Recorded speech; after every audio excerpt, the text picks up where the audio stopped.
right, welcome back. We've had very interesting discussion before on how the young people, or as young people, we can improve ourselves in the world of entrepreneurship and, grow to the career ladder. And right now, I want us to have a discussion on a way to the global market. It's not just about growing in your business, growing in your career, becoming a better entrepreneur, but in a world where we mostly complain that in our respective countries, we have limited job opportunities, it's time for us to think of global market. And who better can help us understand how global markets work than the wise Daktari.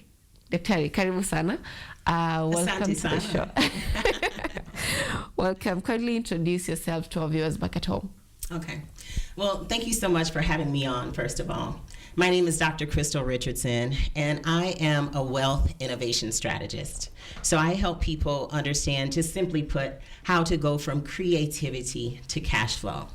And we'll be getting into it a little bit later, but one of the main philosophies that I teach on is in relation to the cash flow quadrant.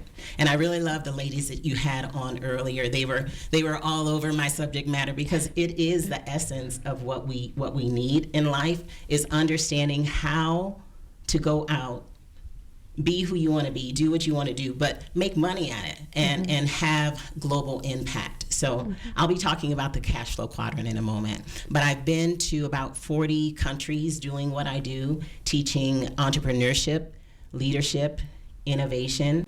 I'm also a pastor, a missionary, so we've done a number of global missions, and that will also be a part of what I'll talk about, is how you can have global impact. We have just gotten started. Now feel free to talk about anything that you feel like will benefit our audience. Okay. Now that we are on money and wealth, most of the time the young people, I don't know if it's the system that builds us to that, but we often think of we always on survival mode.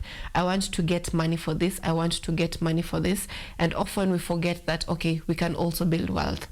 We want to get rich, but then we forget that there is a difference between being rich and being wealthy. Correct. So what do you think is the biggest setback, be it in systems, be it in mindset, that we have as young people of not developing wealth from a younger age? Yes, and I like that you ended that statement with younger age. So being that a lot of us have gifts and talents inside of us. We have where God has placed a lot that we could do if we just knew how to tap into it and how to bring it out. And so one of the shows that I've done has been on multimillionaires that are the age 9, 10, 11, 12, 16, 17, 18. And so when I go into schools and talk about that, sometimes people are like, wow, really? And it's true. Because if you have where you can put systems in place, you have the mindset, and surround yourself with the right mentors, anything is possible. The ladies before me, that they were talking about having a business plan, and not just having it, but executing it. So having great mentors, having great coaches, and having programs such as the one that is in place right now here at Kenyatta University, which is the Innovation Centers of Excellence. It teaches you mindset. And it's all revolving around my book and the word that I have trademarked, which is innovology. And that's the manifestation of creative thought in motion. And I'm going to say that one more time. The manifestation of creative thought in motion. So how do we think? And then how do we put that into the marketplace? And so we as adults, and I always end up saying my age, I'm 61. And in my 61 years, I started out as a child entrepreneur. We didn't call it entrepreneur back in the 60s. We were just doing whatever it was that we wanted to do. I had a paper route with my brother. We shoveled snow. We raked leaves. We cut bushes. We painted houses. We did like a lot of things in the neighborhood to make money. So we were little hustlers, back in the day. But what that also taught me was when I got older, there were other things that I could do to use both my left brain and right brain.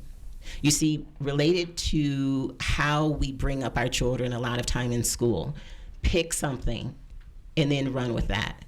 But my philosophy related to Innovation Centers of Excellence is that we all have where we have the creative side and the analytical side. So how about we use our whole brain?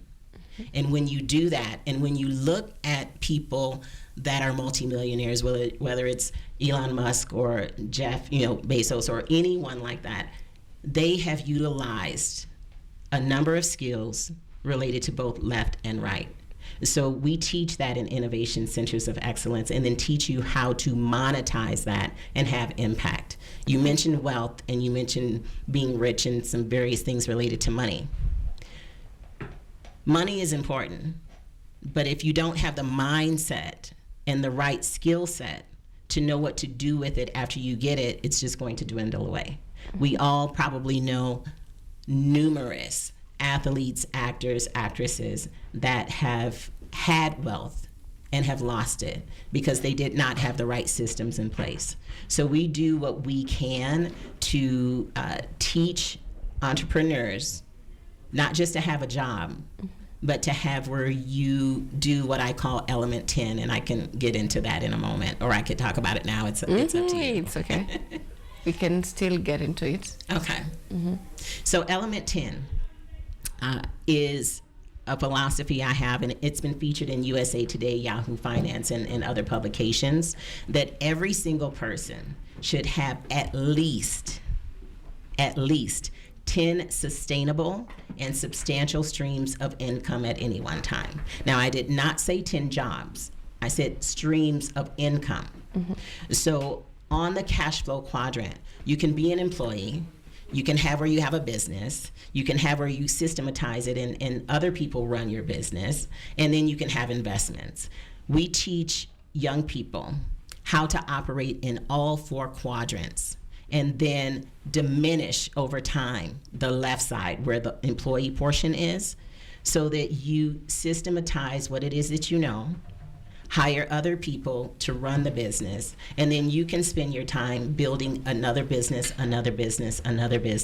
have other people run those, and go more into investing. Because then you can work anywhere in the world and not have where you are bogged down with having to go clock in at a job.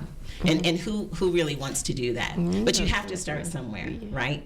And so with what we teach in Innovation Centers of Excellence, it is 2 12-week sessions. And they understand the mindset, they understand the systems, and then we move into the monetization portion. And that portion is where we also talk about protecting your ideas. Because again, what good is it to have an idea and you throw it out there and then someone else takes it? But I believe even if someone does, God will give you another idea and another idea, but we don't want to have that happen. So intellectual property is very, very key. And looking at statistics where across Kenya, there's across Africa, there's stats related to 20-30% of people are entrepreneurs, but we know that there's a lot of people out on the street that sell a lot of different items where they haven't necessarily registered their company. They're just out there doing what they do. We teach how to go and get that company registered locally, and then do what you need to do also to get registrations internationally, so that you can then be in the global marketplace. Because the world is bigger than one country. The world is bigger than one continent. The world is the world. And so why not have where you have your products and services go beyond where you live? All right. Most people fight with the urge to stay employed and venture into their business. And we're just talking with the previous group that sometimes you may not know when to give up or when to now shift your focus to your own personal business. So as a person who has gone through different countries, around 40 of them, what do you think is the biggest setback that most people have holding onto their careers, onto their 9-to-5 job? They're having businesses, yes, but then they're holding on to their careers. They don't want to leave it. And it's acting like a setback for them, but then they can't do it. What do you think is rooted in them that they don't want to let go of their personal business? Well, I really appreciate that question, and that is just a part of the whole set of lessons that we teach in Innovation Centers of Excellence, because the other portion of that is the FCIT portion, the Future CEOs in Training. There's a CEO inside of everyone, but you don't have to just believe it. You have to take the action and take the steps. So once you start taking the steps and understand that you really do have something that the world needs, because it needs to be based on anything that we put out in the marketplace, it should be solving a problem. So one of the very, very first lessons that we have is on problem solving and troubleshooting. And once you understand what the market needs, have the job, make the money, have that stability, but then you have to burn the midnight oil or wake up early and put time and effort into those business plans that the other ladies were talking about. And then having systems that will grow what it is that you have. Mm-hmm. Because a lot of times, as you were saying, you have something and you're like, is it time to shift? And I'm saying, do all of it. There is no shift. Do all of it. But have that stability of that job until, based on your business plan, if it's 3 months, 6 months, 3 years, 4 years, you're working towards diminishing the left side of that cash flow quadrant as an employee. And then once you see that you have enough money to sustain, or you have enough money to invest in better systems, better equipment, and having mentors and coaches to guide you, then you can say bye-bye to the job and put all of your effort towards being not just a business owner, but one that has systems in place where other people run your businesses and you can go on to the next project. Mm-hmm. But that's why having programs like this, having coaches and mentors that can guide you through that process will save you from quitting your job too early, you know? And so it all is based on risk too. Like, you have to be able to just jump and take that risk, take that leap. And programs like this teach you how to do that. I love that, the fact that they say, if you cannot take that risk, someone else might take that risk. And if you have an opportunity and you don't take it, someone else will come and take it for you. Now, we have every successful business solves a problem, but in the world we have different countries having different problems. So how do you scale up to a global market when what you're thinking about is only solving probably Africa's problem, and now we want to get it global? How do you get to that? Well, it just depends on what you're solving. And I want to go back to one other thing that you said. If you don't solve the problem, someone else potentially will. That is so true. One of the things that we've talked about, and even over the last several days with some of my students, one of the first lessons is about being first. Being first. Have enough behind your product and service that you've done your due diligence so that it is a good product or service, but don't delay. Get it out in the market. Because a number of times we can think back in our lives and different products and services that are out there, that it's not that it was that good, but they were first. So now they have all of the market share because they were first. And you come in because you've waited to make yours perfect in your mind, and no one's buying it because everyone now is using the other product that was out there first. So think of your idea, coaches, mentors, programs like ICE, and then have where you go ahead and take that step to get it out in the market. Now, the question that you asked was about going global. It really depends on what the product is, but that is why we go through some of the various assessments, because some things could be that it could really take off and be a multi-million-dollar, billion-dollar type of idea right here in Kenya. Everything is not necessarily a global type of idea. And that's why it's important to have people that can help you do those assessments. And so there's various types of assessments, various types of contracts that we go through with our students so that they understand how to do those assessments themselves.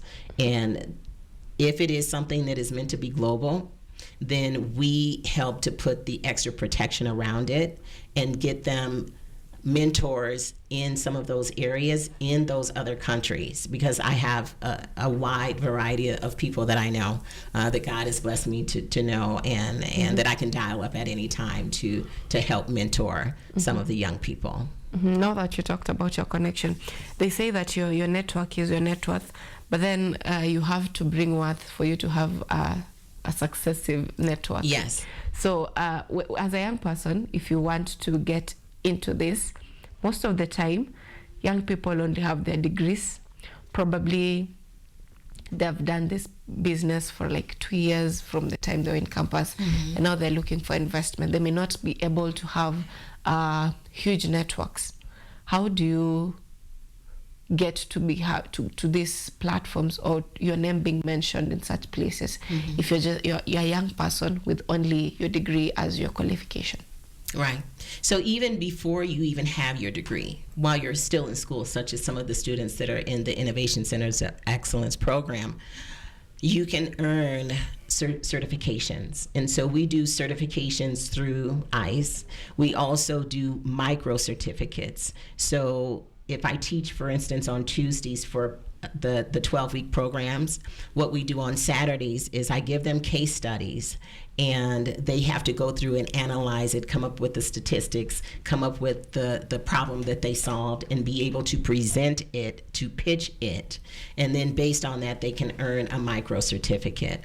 All of those are things that just help build their portfolio as a human being, as an entrepreneur. And so you don't necessarily even have to have a degree yet to get those types of certificates. The other thing that we do, if I see that you're excelling, such as the finalists that we have right now, there were over 150 people that applied for this program over a year ago. And we now have about 7 finalists that are going to receive mentorship.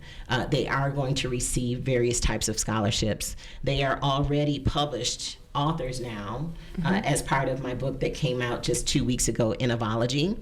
And this is the new manual of innovation, 10 precepts to empower the rise of the everyday innovator. They have their quotes in here. They have their experiences in this book that I wrote. So now they're internationally best-selling authors on Amazon, #1 best-selling authors in 2 categories. So their picture, their information will be not just in here, but in publications, press releases that will again help them. So when someone Googles their name, there will be information that comes up, and that helps to boost them to be set apart. I always talk about be the go-to person, be the one that's set apart. But how do you do that? It's by enrolling in programs like this. And there's a number of programs that are out there. So I'm not just saying this because this is my program, but get into something that can help boost you. Because these are international publications that their picture and their information will be in. Each and every student will have a press release that they have their quotes in. And so just like they do whenever I go someplace and someone knows that I'm speaking, they look me up.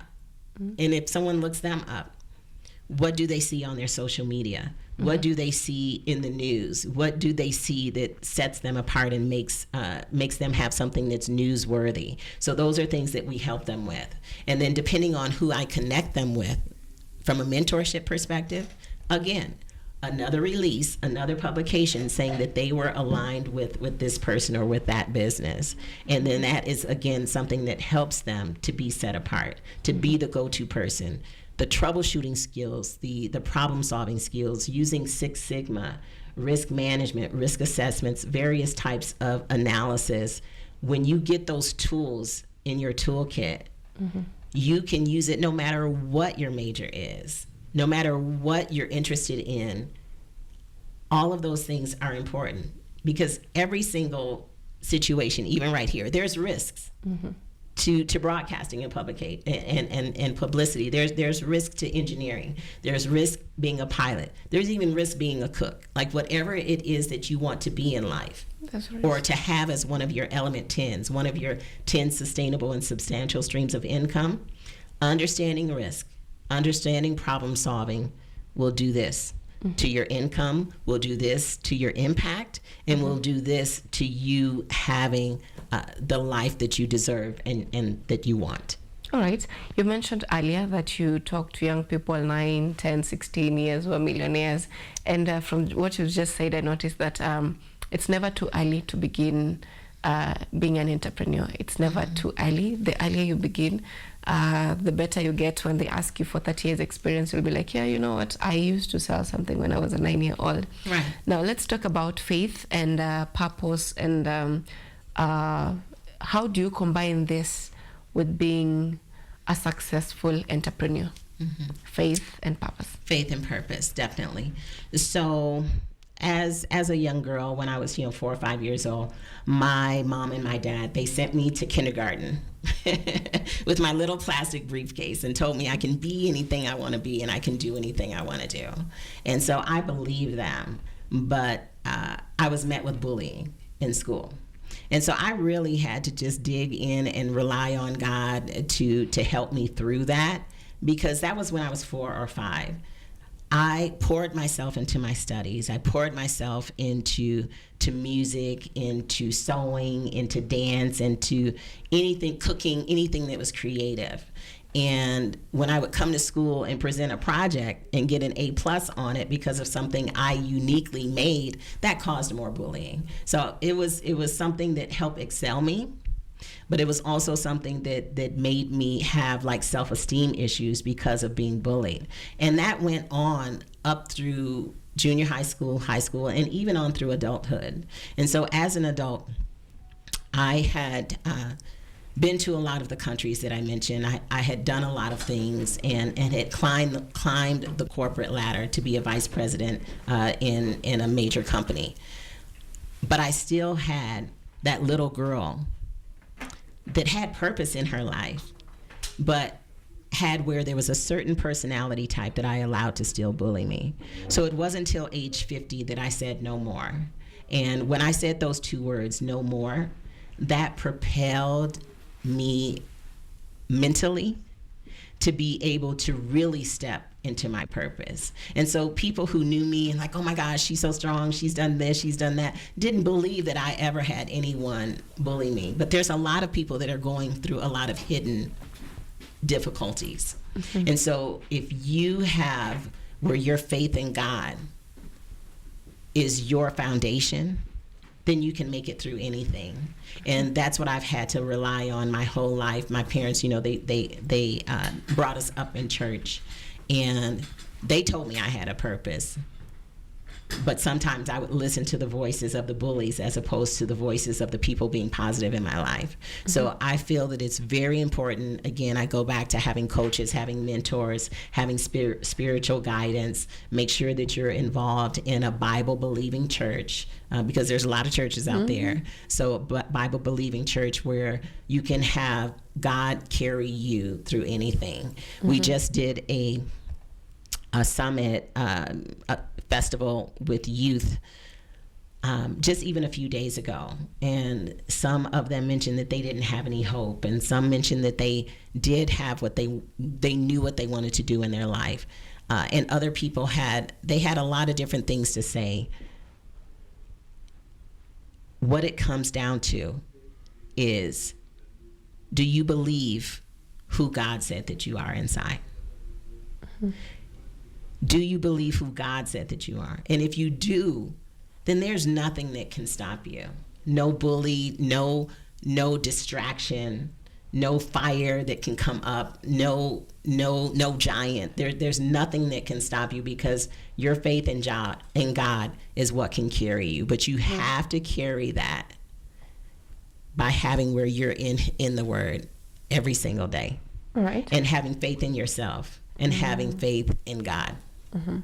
Now, through all these setbacks, Yes. how do you get to build your execution mindset? That's a good question. Your execution mindset. That is something that, so we've had like a lot. I've been teaching a lot, doing a lot since I've been here. We've been here on this particular trip for about, I think it's been a couple weeks already, and we'll be here for another week. And one of the things, it's a simple message: do. Just do. A lot of people have a lot of ideas, but they don't put them in place. A lot of people have a lot of dreams that they've never executed. And so it's a great question, but it's a very simple answer. You just need to do it. And part of doing it is being able to do it in a way that you can also articulate it so that other people rally around you and maybe want to be a part of your team. They may want to be on your advisory board. They may even want to be an investor. So that is in relation to my other book of how do you have an execution mindset, is being able to speak about whatever it is that God has given you. And so speaking, it talks about public speaking, but even like right now, this is public speaking. Even if we weren't on camera, it's still public speaking. Sure. Because you have to be able to accurately articulate what it is that you want to do. So how do you become an executor, if you will? It's by thinking it and then putting the actions in place and being able to articulate it so that people can rally around you to propel your vision. That's brilliant. It's not just wanting to do it, knowing how to do it, when to do it, and also understanding that when you fail, you still rise up again and do it again. Right. Now, tell us about Future CEOs in Training program. How does this work? And who benefits from it? Who gets to enroll in it? Basically, how does it work? Yes, thank you. So it works by the workshops that actually start today. After we get off this broadcast, I'm going to be going over to one of the halls, and we have about 150 or so students that have signed up to come to that, and there's still time. If anyone wants to enroll, they can, because we'll be here for the next several days. You enroll in it because you have the desire. And some people are like, well, I don't know what it's about, and they may have 2, 3, 4, 5, 6, 7, 8, 9 questions. But what it is exactly what it says: Future CEOs in Training. Because I believe that a lot of adults talk about, the next generation, the next this, the next that. The students here, your age and even below, are the now generation. It's not the next generation. Because we're not going to be here forever. Those of us who are older, we're not going to be here forever. And there's even young people that pass away. So what we do is do our best to put fire and urgency inside of students so that they just get off of procrastination and go and do. So to be a CEO, the Future CEOs in Training, it's executing your ideas, but then understanding how to run a business. Because you need to be able to know your own books, know your numbers, and know your business plans, and then have people help to execute it with you. Owning a business is not just something that happens, and running a business is not just something that happens. There's plans, there's KPIs, key performance indicators, and ways that we measure. So one of the portions of WISE, the WISE Doctrine, it's wealth, innovation, sustainability, and excellence and execution. And it's measurable shift success. These are all different tools that we put in place. And then you develop your own tools. You develop things that can set you apart. And then we feature that to, again, have publications featuring your successes so that when people Google you, wow, they have a lot going on that's positive, that's good. They have a great mind. I want to work with them. I want to know more about them. And those are the kinds of things that we help put in place so that they understand not just how to run a business, but how to be the CEO of your life and of your products, and then propel you to where you actually should be, which is on the top. What do you think is the mistake young CEOs make at the beginning of their careers? Some, I think you may have mentioned earlier, is the word young. They think that sometimes that they're too young to do XYZ, and I say no. I had all those different businesses with my brother. We made some good money when we were growing up. We had a little bit of an allowance from our parents, but we didn't really necessarily need that because I didn't grow up in a household that had money, but we had wealth. You hear what I said? We did not have money, but we had wealth because they placed inside of me that I was something special, that I was unique on purpose, that I had value. So as parents, if we can instill that in our children, whether we've been there and done it or not, it's still instill it in your children so that they can walk with their head up high and then believe it. I think a lot of times younger people don't believe that they're worthy or have what it takes, of which that's, again, a part of this is helping to build the confidence, building the self-worth, where you can just go out and do it. Because yes, sometimes you may quote unquote fail, but there's no failure. It all has to do with lessons learned. So if we can instill in the young people that it's a lesson learned, a lesson learned, a lesson learned. Okay, I need to pivot and shift and do this a different way next time. There's a book that I have coming out called Clinch the Pivot. If it's not working, just change it. Do B, C, D, E. Like plan A doesn't work, go to the next plan and the next plan. Part of what we talk about is how you think and how you speak. That's why this book is important. Because if you have a job and you go to your boss, we have a problem over here. Don't just go with the problem. What is your A, B, and C solution? Come up with various solutions. They may or may not even work, but then he knows that you're thinking, or she knows that you're thinking. And it just might be one of those solutions is the one that does work. But they see that you have a problem-solving, troubleshooting mindset. And eventually, they will start working, and you will be the go-to person. You get a promotion, you get raises, you get recognitions. Again, other things that can be in media to show what you've done. One of the initiatives for future CEOs in training is to have where every company doesn't just necessarily have internships, but also has where they have young people, maybe even in junior high, high school, and college, in their companies, bringing fresh ideas. Because we don't know it all. And sometimes that new approach is what is actually needed. And younger people have embraced automation, robotics, and AI and whatnot a lot more than adults have. And those are my playground areas that I teach and I do on a daily basis in genetic research, biotech, and whatnot. So working with people that have that mindset, to have where we can partner with their companies to have the future CEOs in training in their companies, that gives them experience and it raises what they could potentially do as a company because they have fresh ideas. That's brilliant. Now, as we bring this to an end, as we wrap this conversation, what do you think Africa or the world, but basically Africa, Kenya, should be doing to change innovation into wealth that is sustainable? Yes. So there are so many rich resources right here in Africa. I think that's why I just keep coming back. Out of all of the nations I've been to, I keep coming back, and specifically keep coming back to Kenya. It has my heart.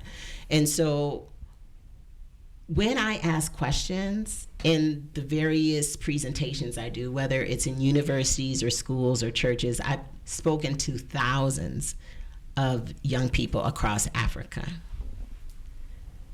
Some questions, everyone raises their hand, and like, who likes money? Who wants money? They raise their hand. But then when I ask some questions about how they're using their mind and what are they doing, it's less and less and less.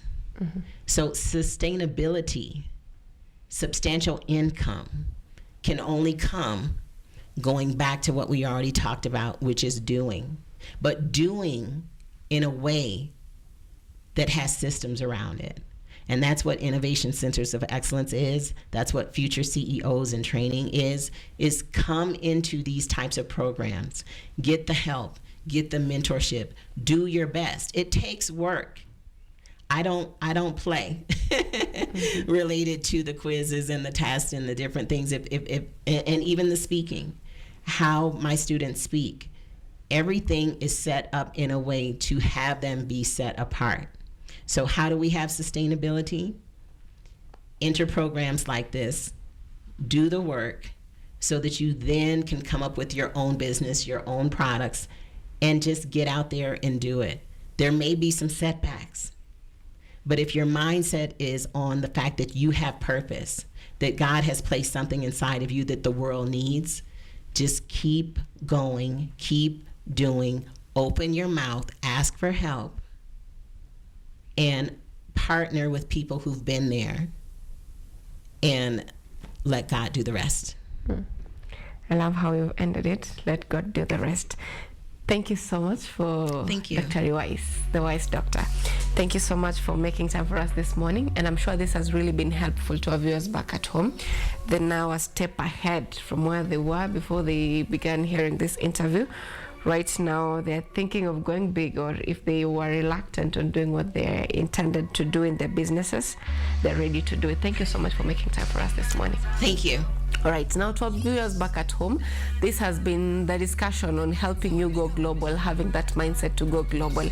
And let me just give you, if you missed everything, if you didn't hear anything, just know that you need to begin, just begin do it. That execution mindset is built when you just begin do it.